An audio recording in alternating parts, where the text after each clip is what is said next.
Hey, I'd like to welcome you to another episode of Money Matters Top Tips for Success, where each and every day I bring on new business owners, entrepreneurs, and executives and have them share their top tips for success with you. My name is Adam Torres. You can follow me on Instagram at AskAdamTorres to keep up with my book releases, book tour schedule, signings, all that other good stuff. Always love to connect with you there. And as always, if you'd like to apply to become a co-author of one of my upcoming books, just head on over to the website, moneymatterstoptips.com, and click on Become an Author to apply. All right, so today I have Nick Rosenheim on the line, and he's founder over at OneDrop. Nick, welcome to the show. Hey, Adam. Thanks for having me. So I'm excited to get more into what you're doing over at OneDrop and how you're helping your clients. But before we do that, let's get a little bit further into your background. So how did you get started in your career and as an entrepreneur?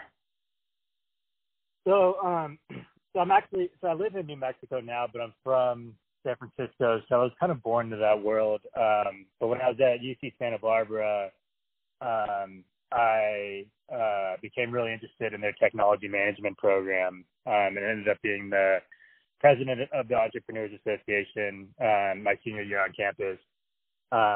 And for me, I just never felt like a good fit at a regular job. Some people say I kind of can have an issue with authority.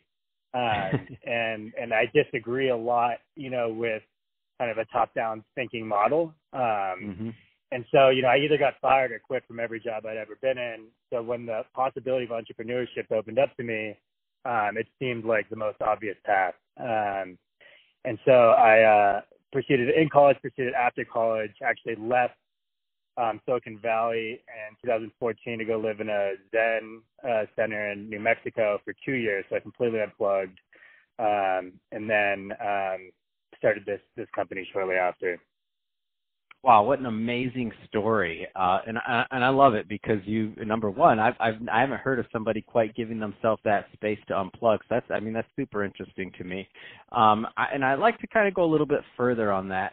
So, there's some young entrepreneurs out there that are just getting started, or maybe, they got out of school, they launched their first business. Maybe the first one didn't go so well, and they might be on their second or third, right? And we're supposed to have all this stuff figured out immediately, right? That's the way it's told. Could you talk a little bit more about the importance of unplugging and kind of just what that means to you in that entrepreneurial process of finding yourself?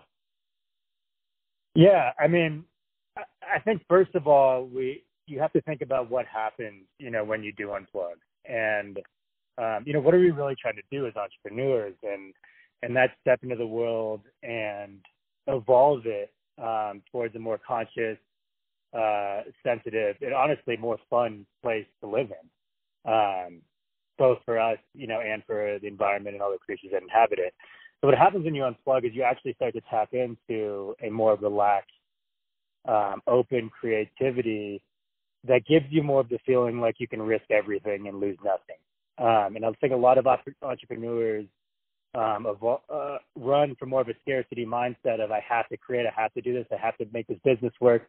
And it's a lot of fear and anxiety behind it. But really, the entrepreneurial process should be one of discovery and a lot of fun. And I think unplugging kind of gets us back to remembering who we are and kind of the playfulness that comes from that truth, and kind of allows us to play the drama of entrepreneurship to whatever extent we feel called to. But I just think it's such an important part. We see it starting to happen, with the mindfulness movement, and it's not going to go away. And I think it's just going to become increasingly more of an authentic practice to integrate into kind of this conscious creativity movement that's starting to unfold. Man, I love it, Nick. That's great advice there. Let's switch it up a bit. I do want to get into what you're doing over at OneDrop. So first, tell me a little bit more about the company, please. So when I left the center, I tried working for an agency, and again, they fired me because I was just going to do my own thing no matter what.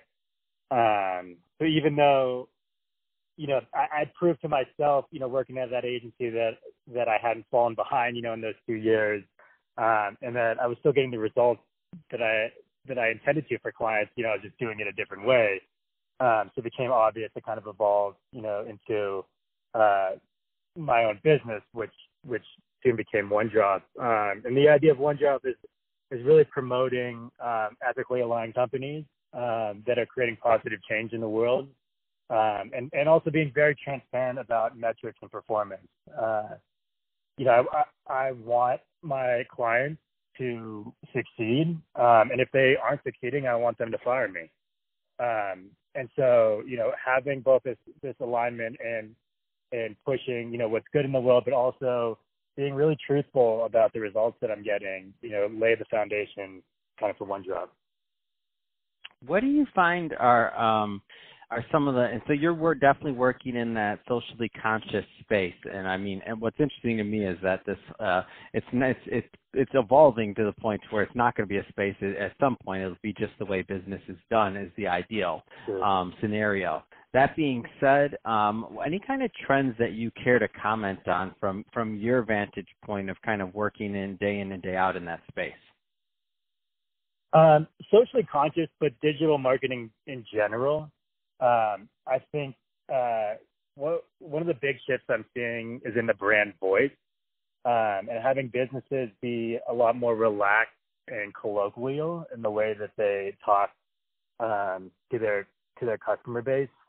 When businesses are trying to promote or sell, and that becomes the main priority, they're definitely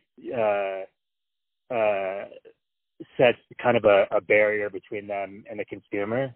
But when the goal is to connect first and kind of relax into, an authentic dialogue with the client base, you see a lot more engagement and a lot more sales as a result.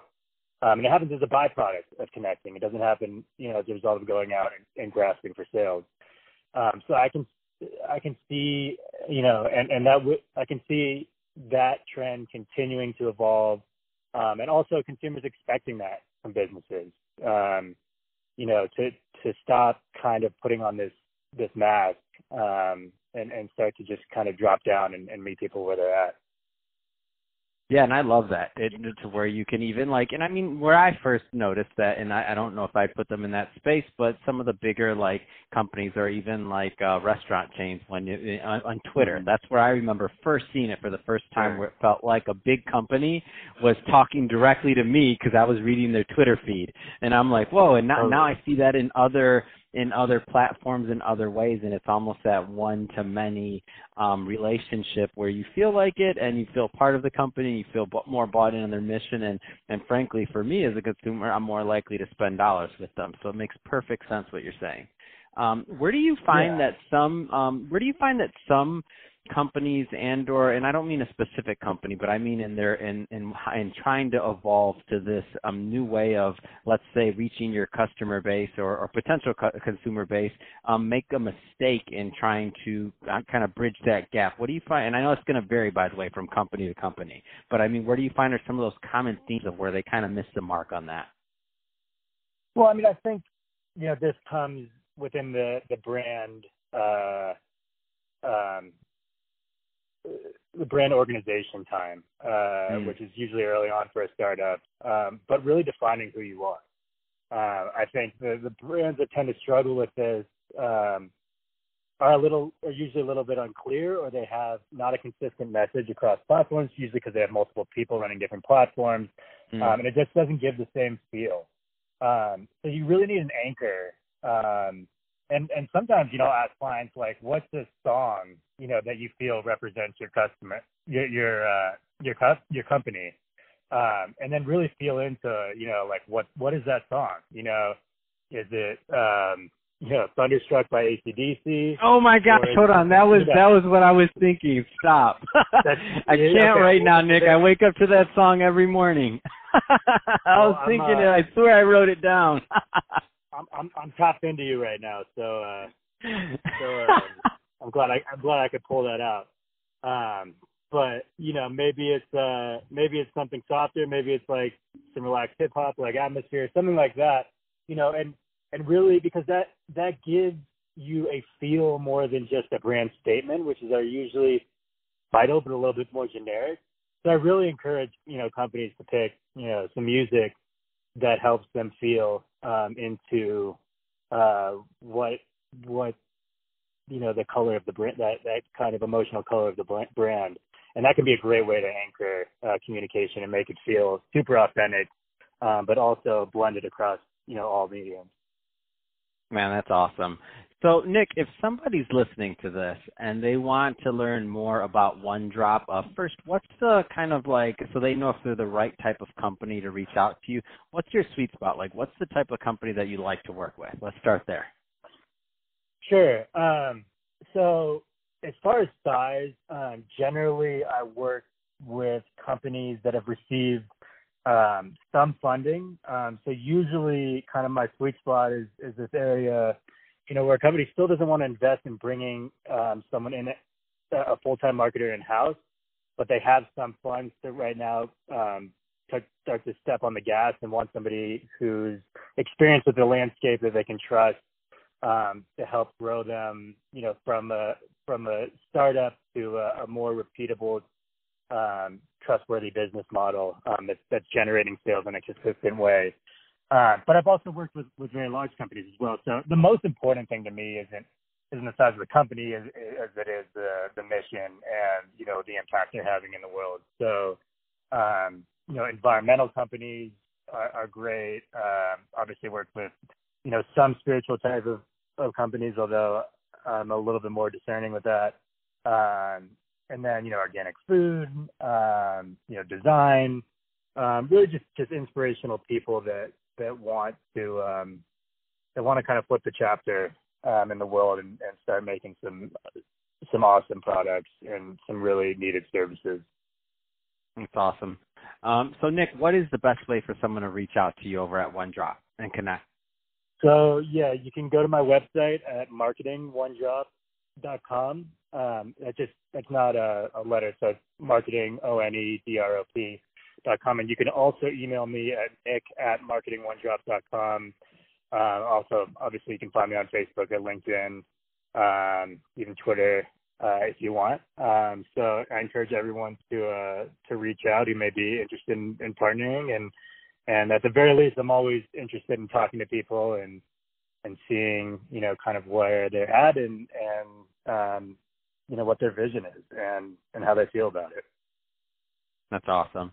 Well, hey, Nick, really appreciate you coming on the show today and sharing more about your background and all the great work that you're doing over at OneDrop to help your clients. And to the audience, as always, thank you for tuning in. Hope you got a lot of value out of this. If you did, don't forget to subscribe to the podcast, leave me a review on the Apple iTunes Store, do all those great things we do to support our podcasters. I really do appreciate it. And, Nick, thanks again for coming on the show.